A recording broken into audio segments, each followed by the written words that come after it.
another video of Smilex. Hello students, അപ്പോൾ നമ്മൾ ഇന്ന് ഡിസ്കസ് ചെയ്യാൻ പോകുന്ന ലെസൻ്റെ പേര് ഷാഡോ സ്റ്റോറി എന്നാണ് അല്ലേ. അപ്പോൾ ഷാഡോ സ്റ്റോറി എന്നുള്ള ലെസണിൽ നമുക്ക് എന്താണ് പഠിക്കാനുള്ളത് എന്ന് വെച്ചാൽ, നമ്മൾ ഷേപ്സ് അറൗണ്ട് അസ് എന്നുള്ള മാത്സിലത്തെ സെക്കൻഡ് ചാപ്റ്റർ പഠിച്ചു. ആ ചാപ്റ്ററിൻ്റെ കണ്ടിന്യൂഷൻ അഥവാ ആ ചാപ്റ്ററിൻ്റെ ഒന്നും കൂടി ഡീറ്റെയിൽഡ് ആയിട്ടുള്ള ഒരു എക്സ്പ്ലനേഷൻ പോലെയാണ് ഈ ചാപ്റ്റർ NCERT കൊടുത്തിട്ടുള്ളത്. അപ്പോൾ നമുക്ക് ഈ ചാപ്റ്ററിൻ്റെ പേര് ഷാഡോ സ്റ്റോറി എന്നാണ് കൊടുത്തിട്ടുള്ളത്. നമുക്കറിയാം, നമ്മുടെ ബോഡി വെച്ചിട്ടും പിന്നെ മെയിൻലി ബോഡി വെച്ചിട്ട് തന്നെയാണ് നമുക്ക് ഷാഡോസ് ഫോം ചെയ്യാൻ പറ്റുന്നുണ്ട്. അപ്പോൾ ലൈറ്റിൻ്റെ അടിയിൽ അല്ലെങ്കിൽ സൺലൈറ്റ്, എന്ത് ലൈറ്റാണെന്നുണ്ടെങ്കിലും ലൈറ്റിൻ്റെ അടിയിൽ നിന്നാൽ നമ്മുടെ ബോഡിയുടെ ഷേപ്പ് റിഫ്ലക്റ്റ് ചെയ്ത് ആ ഷേപ്പ് ഒരു ബ്ലാക്ക് കളറിൽ കാണും അല്ലേ. അപ്പോൾ ആ ഒരു ബ്ലാക്ക് കളറിനെയാണ് ഷാഡോ എന്ന് വിളിക്കുന്നത്. അപ്പോൾ ഈ ഷാഡോ സ്റ്റോറി എന്ന് പറയുന്നത് പണ്ട് കാലത്ത് സിനിമ അല്ലെങ്കിൽ ഡ്രാമ ഒക്കെ പോലെ പീപ്പിൾ എൻജോയ് ചെയ്തിരുന്നതാണ്. എന്ത്? Shadow story Togalu. Nakul and his friends saw a shadow play എന്ന് പറഞ്ഞാൽ ഡ്രാമ പോലെ തന്നെയാണ്, known as Togalu Gombeyaata in a village fair.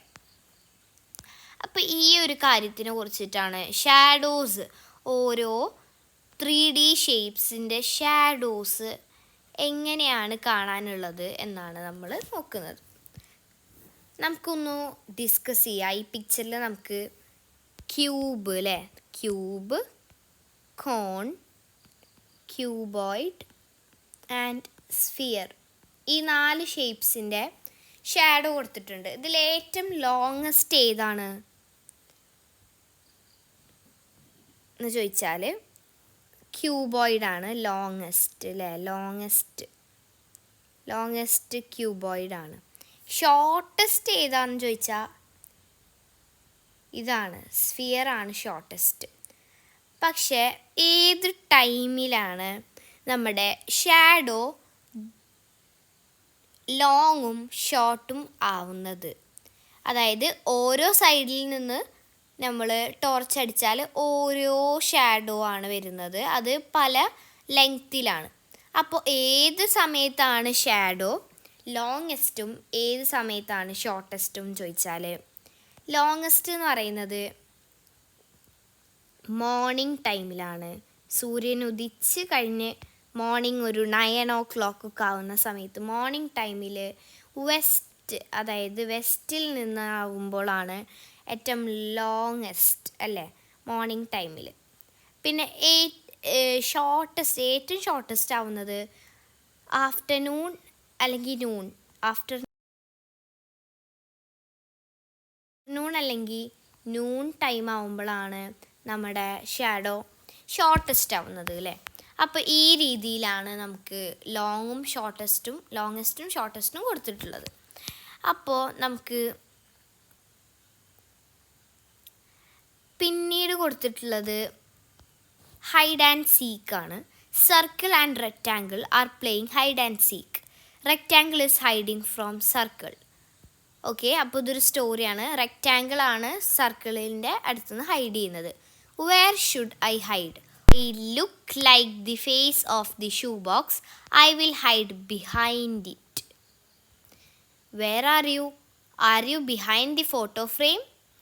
Circle ചോദിക്കുകയാണ്. Are you behind the TV? I caught you. You R behind the shoe box. ഇനി എണ്ണുന്നത് നമ്മുടെ ക്യൂബോയിഡാണ്. അപ്പോൾ circle ആലോചിക്കുകയാണ്, where should I hide?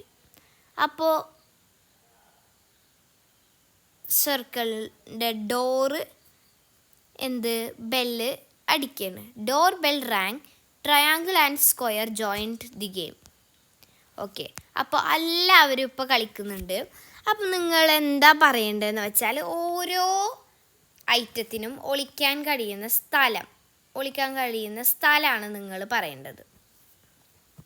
അപ്പോൾ ഓരോ ഷേപ്പിനും ഒളിക്കാൻ പറ്റുന്ന സ്ഥലം, നമ്മുടെ ട്രയാങ്കിളിന് ഒരു ട്രയാങ്കിൾ ഉണ്ടോ ഗെയിമിൽ? ഉണ്ട് അല്ലേ, ട്രയാങ്കിൾ ഉണ്ട്. അപ്പോൾ ട്രയാങ്കിളിന് എവിടെ ഹൈഡ് ചെയ്യുക? സമൂസയുടെ ഷേപ്പ് എന്താ? ട്രയാങ്കിളാണ് അല്ലേ. അതേപോലെ നമ്മളിപ്പോൾ ഇതെടുക്കുകയെന്ന് വിചാരിച്ചോ, നമ്മൾ സ്ഫിയർ എടുക്കുകയെന്ന് വിചാരിച്ചോ. സ്ഫിയറിനെ എവിടെ ഹൈഡ് ചെയ്യുക? ബോളിൽ ഹൈഡ് ചെയ്യുക അല്ലേ, ബോളായിട്ട് ഹൈഡ് ചെയ്യുക. ക്യൂബോയിഡിനെ എവിടെ ഹൈഡ് ചെയ്യുക? ക്യൂബോയിഡിന് ഷൂ ബോക്സ് അല്ലേ, നമ്മൾ സ്റ്റോറിയിൽ വായിച്ച് ഷൂ ബോക്സ്. അപ്പോൾ ഇതൊക്കെ ഓരോന്നിൻ്റെ എക്സാമ്പിൾസ് ആണ് കേട്ടോ. പിന്നെ നമുക്ക് വരുന്നത് നമ്മുടെ ക്യൂബാണ്.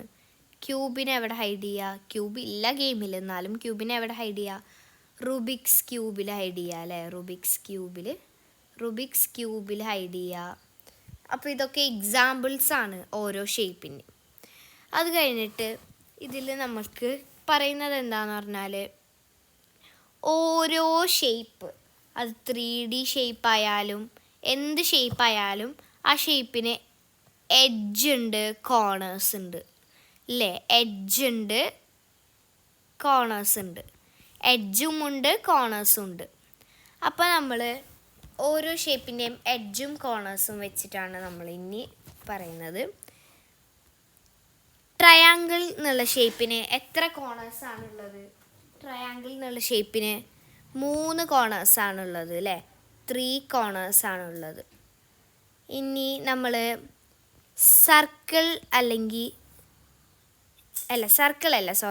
സ്ക്വയർ അല്ലെങ്കിൽ ക്യൂബോയിഡ്, റെക്റ്റാങ്കിൾ എന്നുള്ള ഷേപ്പ് എടുക്കുകയെന്നുണ്ടെങ്കിൽ അതിന് എത്രയാണുള്ളത് കോർണേഴ്സ്? 1 2 3 4 1 2 3 4 4 കോർണേഴ്സ് ആണുള്ളത് അല്ലേ, 4 കോർണേഴ്സ് ആണുള്ളത്.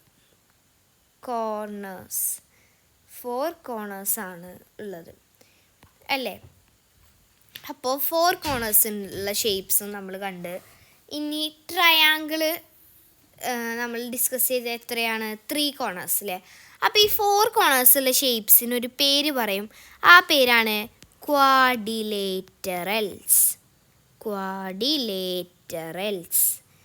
4 കോർണേഴ്സ് ഉള്ള ഷേപ്സിന് പറയുന്ന പേരാണ്, 4 സൈഡ്സ് ഉള്ള ഷേപ്പിന് പറയുന്ന, 4 സൈഡ്സ് ആൻഡ് കോർണേഴ്സ് ഉള്ള ഷേപ്പിന് പറയുന്ന പേരാണ് ക്വാഡിലേറ്ററൽസ്. ഓക്കെ, അപ്പോൾ ട്രയാങ്കിളിന് 3 കോർണേഴ്സ് ഉണ്ട്, 3 സൈഡ്സ് ഉണ്ട് അല്ലേ. റെക്റ്റാങ്കിളിനും സ്ക്വയറിനും 4 സൈഡ്സ് ഉണ്ട്, 4 കോർണേഴ്സ് ഉണ്ട് അല്ലേ. അപ്പോൾ ഈ രീതിയിലാണ് സൈഡ്സും കോർണേഴ്സും വരുന്നത്. ഇനി നമുക്ക് കേർവ്ഡ് ഒബ്ജക്ട്സും അൺകേർവ്ഡ് ഒബ്ജക്ട്സും ഉണ്ട്. അപ്പോൾ നമുക്ക് കേർവ്ഡ് ഒബ്ജക്ട്സും അൺകേർവ്ഡ് ഒബ്ജക്ട്സും എഡ്ജസും ഒക്കെ പഠിക്കണം എന്നുണ്ടെങ്കിൽ ആദ്യം നമ്മൾ നോക്കേണ്ടത് കേർവ്ഡ് ലൈനും സ്ട്രെയിറ്റ് ലൈനും എന്താണെന്നാണ്. ഇതാണ് ഒരു സ്ട്രെയിറ്റ് ലൈനാണല്ലേ ഇത്. സ്ട്രെയിറ്റ് ലൈനാണ്. This is a straight line.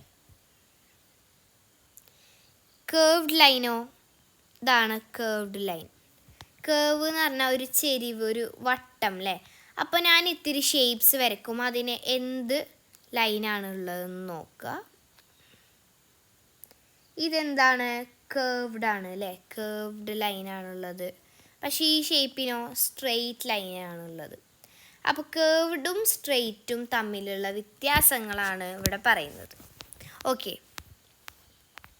കേർവ്ഡും പിന്നെ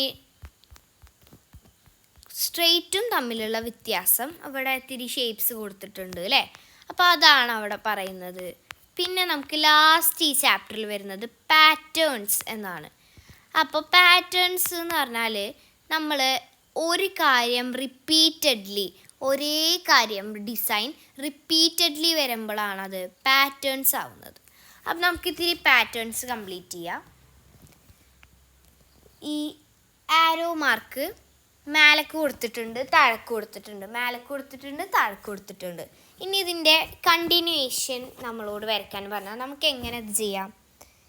നമുക്ക് മേലേക്ക് കൊടുക്കാം, പിന്നെ താഴേക്ക് കൊടുക്കാം അല്ലേ, താഴേക്ക് കൊടുക്കാം, പിന്നെ വീണ്ടും മേലേക്ക് കൊടുക്കാം, പിന്നെ താഴേക്ക് കൊടുക്കാം. ഇങ്ങനെയാണ് നമ്മൾ ഈ പാറ്റേൺ കംപ്ലീറ്റ് ചെയ്യുന്നത്. അതേപോലെ തന്നെ നമുക്ക് വേറൊരു പാറ്റേണും കൂടി കൊടുത്തിട്ടുണ്ട്. ABBC CD AB, പിന്നെ B വെച്ചിട്ട് അടുത്ത ലെറ്റർ BC, പിന്നെ C വെച്ചിട്ട് അടുത്ത ലെറ്റർ D, ഇനി D വെച്ചിട്ട് അടുത്ത ലെറ്റർ ഏതാ DE, പിന്നെ E വെച്ചിട്ട് അടുത്ത ലെറ്റർ ഏതാ F. അപ്പോൾ EF ഈ രീതിയിലാണ് വരുന്നത്. ഇനി നമുക്ക് ഒരു പാറ്റേണും കൂടി ചെയ്യാം.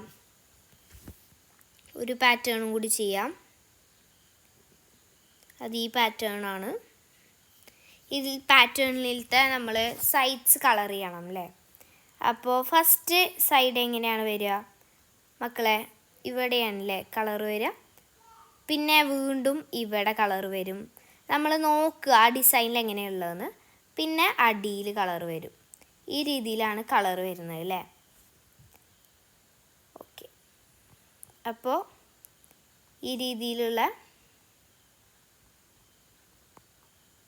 3 പാറ്റേൺസാണ് നമ്മൾ ചെയ്തിട്ടുള്ളത്. അപ്പോൾ മക്കൾക്ക് ഈ വീഡിയോ ഇഷ്ടപ്പെട്ടു, നിങ്ങൾക്ക് എന്താണ് പഠിപ്പിച്ചതെന്ന് മനസ്സിലായി എന്നുള്ളവർ ഒന്ന് ലൈക്ക് ചെയ്തിട്ട് പോണേ.